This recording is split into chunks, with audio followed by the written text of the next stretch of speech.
4 months after a student brought an air rifle to Mount Horeb Middle School, the community is trying to make mental health resources more readily available. WMTV's Marcus Arsville tells us how animals play a big role in the process.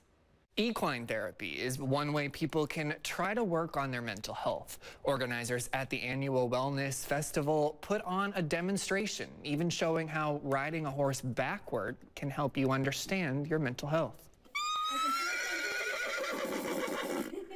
So the therapy horses will be available to just give attendees the felt sense of peace and calm that can happen when you engage with these magnificent animals. Elizabeth Seeliger runs Cedar Center, a Mount Horeb horse rescue stable that also provides therapy, something she says the community needs right now. I think mental health struggles are often kept in secret, especially with children.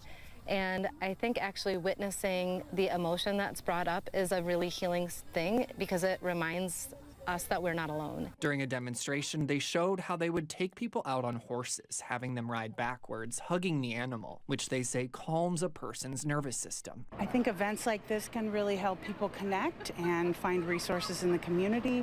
And I think it's very important that we focus on mental wellness post-pandemic, with many more people struggling with anxiety and depression and other mental health issues. A post-pandemic world and a small town still healing after last spring's school threat. Whatever is still living inside of us from that event is actually shared amongst other people in the community, and that's so important. Seeliger says horse therapy is one part of healing, but connecting with each other is the main way. I'm gonna get teary.